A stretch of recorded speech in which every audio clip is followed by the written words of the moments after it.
जय हिंद दोस्तों। आशा करता हूं कि आप लोग सभी रोजाना की तरह अच्छे होंगे। दोस्तों आज की वीडियो में हम बात करेंगे शादी विवाहों में नाचना चाहिए या नहीं नाचना चाहिए, शादी विवाहों में जश्न करना चाहिए या नहीं करना चाहिए। दोस्तों मुझसे ये क्वेश्चन लगातार पूछे जा रहे थे कि सर अपना अनुभव ज़रा थोड़ा सा बताइएगा कि हमें शादी में या बारात में जाना चाहिए या नहीं जाना चाहिए। सभी बिंदुओं पर दोस्तों चर्चा करूँगा। मेरा नाम है विकास कुमार। दोस्तों वीडियो को पूरा देखते रहिएगा, पूरा समझिएगा।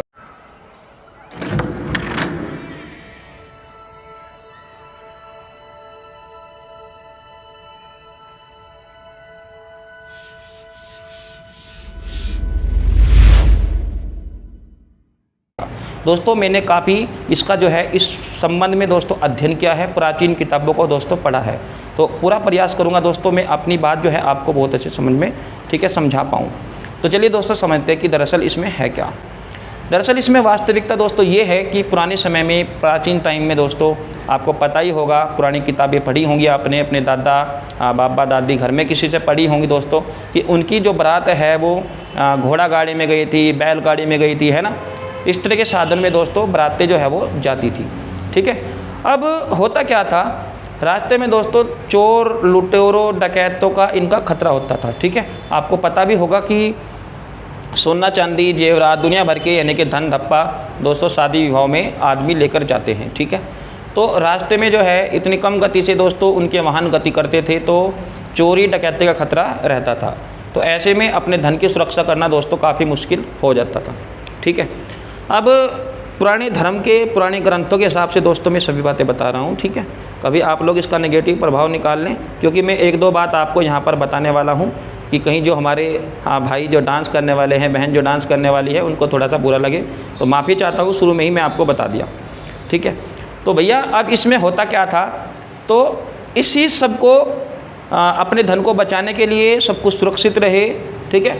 इन्हीं सब की सुरक्षा के लिए दोस्तों घोड़ा गाड़ी जिनके पास होता था तो उनको कई बार मजदूरी पे भी ले जाया जाता था।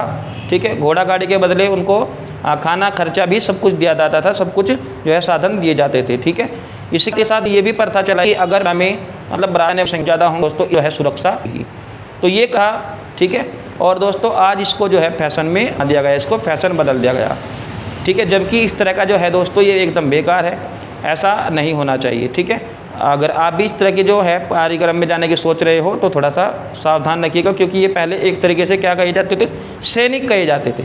यानी कि जो लोग दूल्हे के साथ चलते थे, यानी कि जो दूल्हा होता है वो राजा होता है और सबकी नज़र उस पर होती है ना। तो ये क्या होता था, एक तरीके से दूल्हे की सुरक्षा करने वाले लोग होते हैं।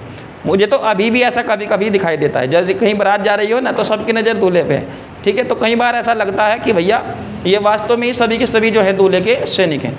तो कोई बात नहीं, सैनिक बनिएगा। ठीक है। तो ये जो आपको मैं बताया हूँ ये एकदम सच्चाई है। ठीक है। आप चलते हैं कि बारात में नाचना चाहिए या नहीं नाचना चाहिए। ठीक है। दोस्तों शास्त्रों की बुक्स के हिसाब से, यानी कि प्राचीन बुक्स के हिसाब से, ग्रंथों के हिसाब से दोस्तों ऐसी मान्यताएं हैं वहाँ पर संस्कृत लैंग्वेज में जो लिखी गई है दोस्तों कि अगर कोई व्यक्ति किसी स्थिर स्थान पर नृत्य कर रहा है, नाच रहा है तो कोई दिक्कत नहीं है। लेकिन अगर कोई व्यक्ति चलती बारात में डांस कर रहा है दोस्तों तो ये अच्छी बात नहीं होती है।